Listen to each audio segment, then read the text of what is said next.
Well,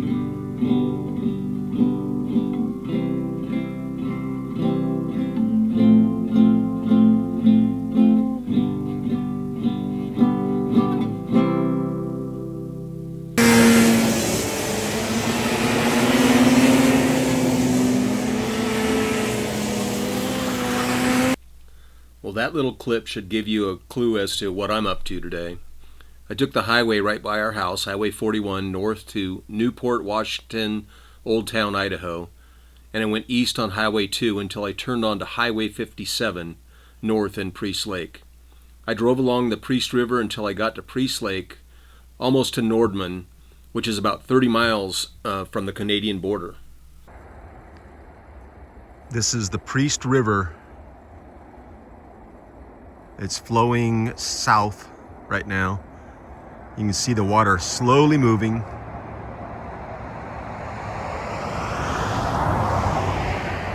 Got chunks of ice on top.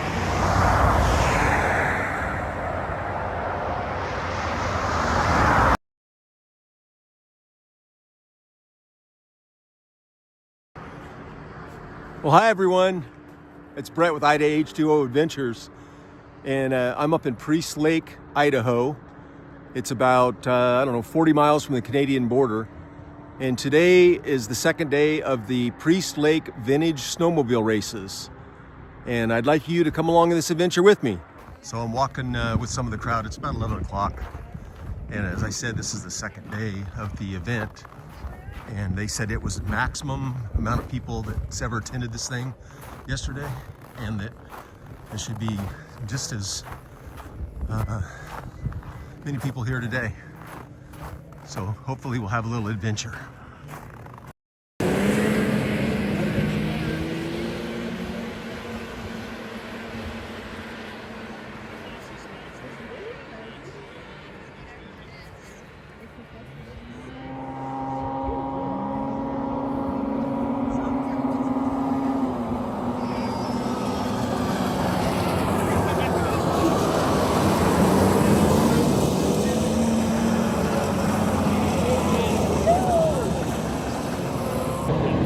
What's this age group? They're just all different ages? I think these are teens. Oh, okay.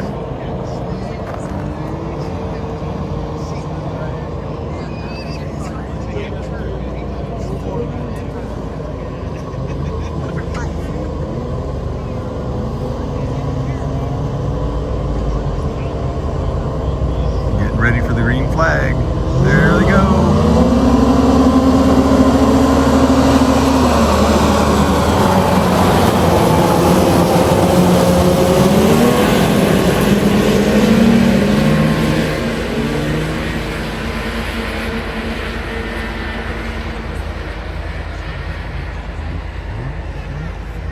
Someone didn't get started.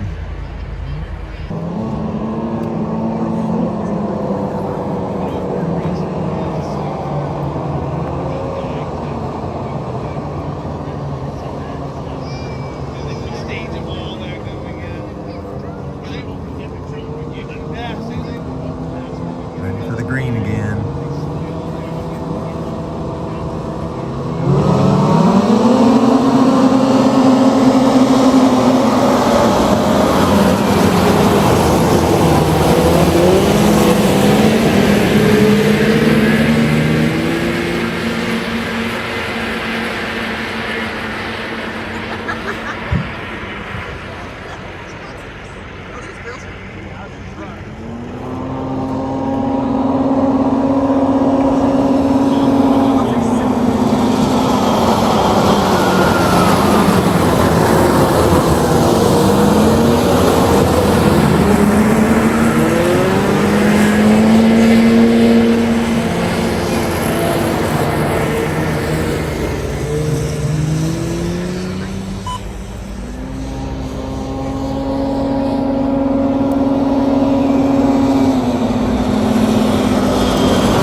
181 of Blake Arnold out in front of him. Almost caught him in there.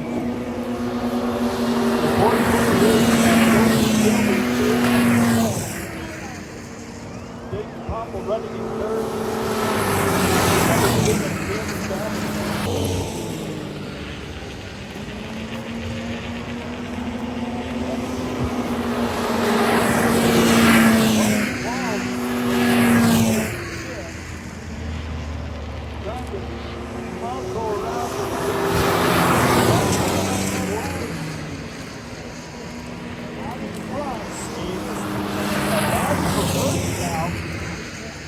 Loud traffic's going to play a role here. Oh, and sure did. One to go.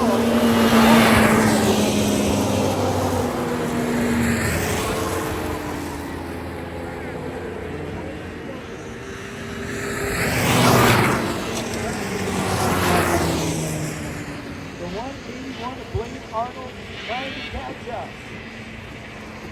Running first and second. And the second flag is going to come out for the fourth.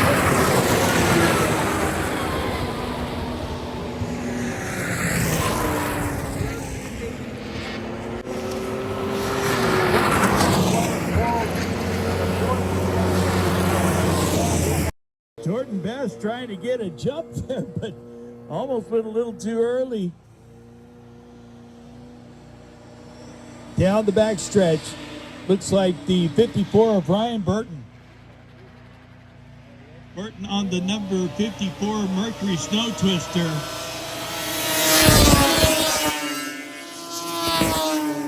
Jordan Best, Rich Torgerson, Robert Nelson, Mitch Taylor, Greg McBride, and Eric McCall.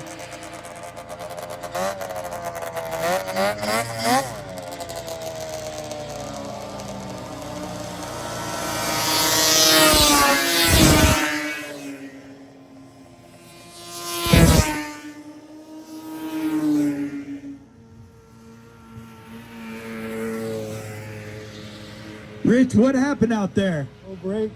The brakes failed at the line. Rich Torgerson pulling off the track. No brakes, he says.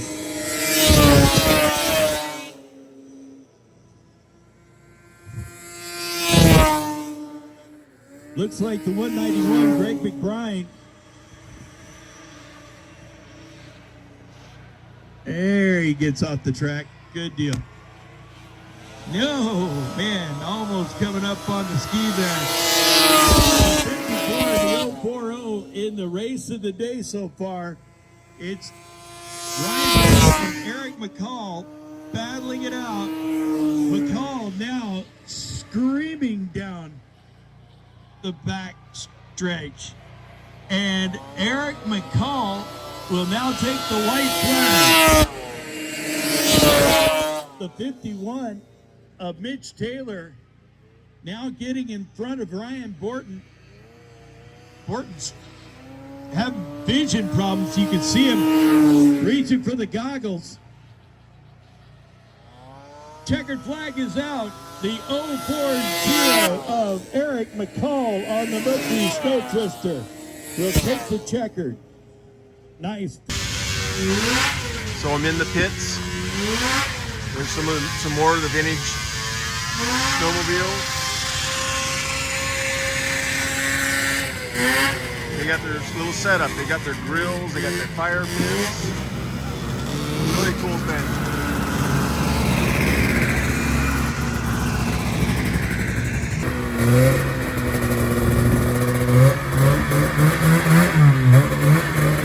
There he goes, leaving the pits. He's trying to.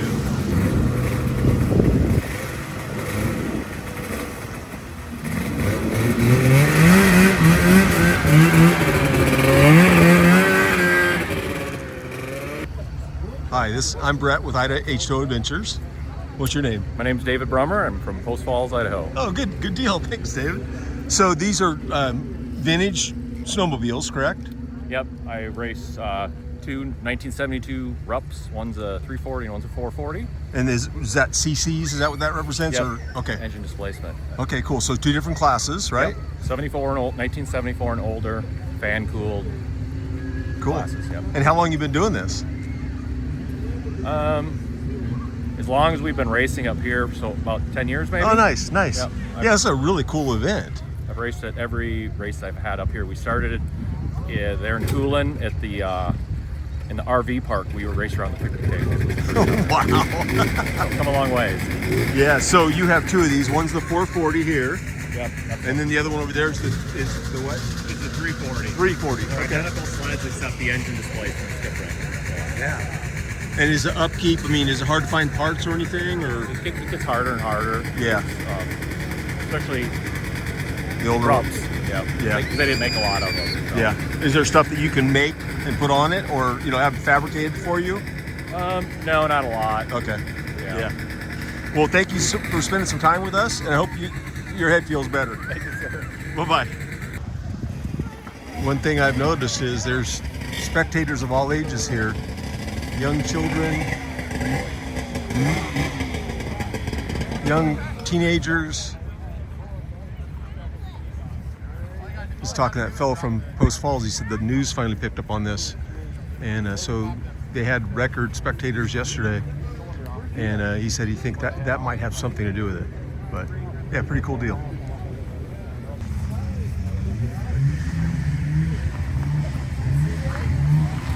What year is this? It's not yours? Okay. That's cool looking. Yeah. Hi, Pooch. How are you? How you guys doing? Doing great. We're just doing a YouTube channel, local in Post Falls, so yeah. Just sharing with everyone. Yeah, it's a pretty cool event. Flag, here we go.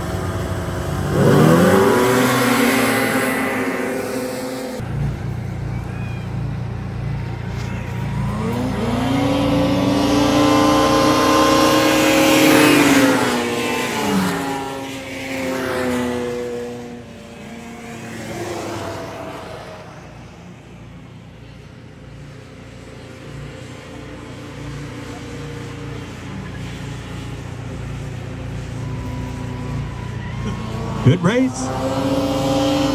Now down the front straight. It's Halverson. Problems for the 303 starting to bog just a little bit down the straightaway there. The number 12 in second place is Dennis Shade. Shady's out on the outside of Halverson. Tim Halverson. Down into the ice, keeping it on the inside, flying down the back straight. Had to come off the throttle there for a second. I almost opened the door for Dennis Shade to get around him, but not just yet. They are side by side with half a lap to go. Now, some lap traffic coming up on him. No problem. In 440 Super Stocks coming down the front straightaway. It's the 69 out in front. That's Sarah Storo.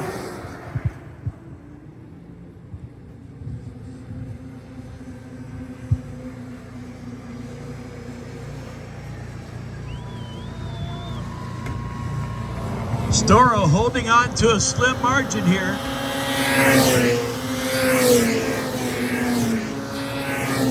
Jonathan Bushbeek in second place behind Storo. Now the 777 of Louis Blandy pulls into third.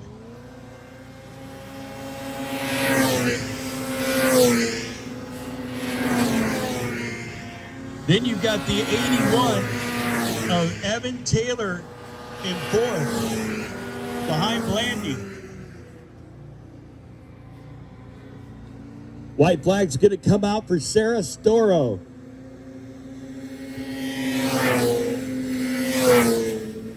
Riding for Storo Excavation today. Jonathan Bushby out of Lewiston running in second. But it's going to be tough to catch Sarah Storo today. Sled B working. Storo followed by Bushby. First and second.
So this is Off-Road Vixens, Girls Get Dirty Too. This is their merchandise shop. They got all kinds of hats and t-shirts and sweatshirts. These are on sale. Very cool.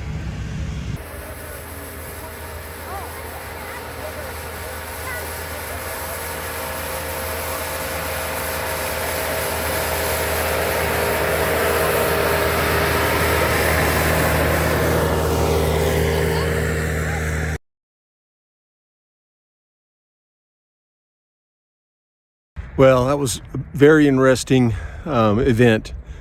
I talked to a mom and her 4-year-old son off camera. He won one of the heat races earlier today. 4 years old, won at a top speed of 26 miles an hour, she said. And when I spoke to that fellow from Post Falls, those two classes, the one that's the 340cc runs about 60 miles an hour, and the larger one, the 440, runs about 65 miles an hour. And when I walked up to him, he said his head hurt. So I asked him why, and he said he hit the edge, the berm, and it didn't crack his helmet, but it shook him up a little bit. But I just really want to thank you guys for watching this. Please like us. Please subscribe to our channel. And if you'd like to leave a comment, that'd be fine too. And until our next adventure, bye. Update, it's Monday afternoon. Well, I didn't plan my day out very well. I only spent about an hour at the track watching a few races. But I did touch base with David to find out how he did. He actually was in a crash yesterday in one of the races and did not finish the race. He had the medics look him over. He's going in for a CAT scan on Wednesday, so hope he's doing okay. I did ask him a few questions. For example, what was the size of the track? It looked like it was about a quarter-mile track to me. And he said, yeah, he goes, it's just a little less than a quarter mile, but quarter mile would probably work. And the finishes in the heat race do determine a position in the final races. And the racers actually race for trophies and prize money. He said typically 80% of the money raised based on the racers' participation. The racers pay for everything. They pay their entry, and there's no spectator fee and there's no parking fee at these events, so it's kind of cool. But the racers get 80% of the purse, and that's split between first, second, and third places typically, and that's per class. There were 338 entries at this race, And there's going to be another race on February 15th and 16th. It's going to be the West Coast Vintage Ice Oval Championships, again at Priest Lake. So we're going to try and make it up there for that too. But again, thanks for watching. Look forward to hearing you subscribe with us. And until our next adventure, bye.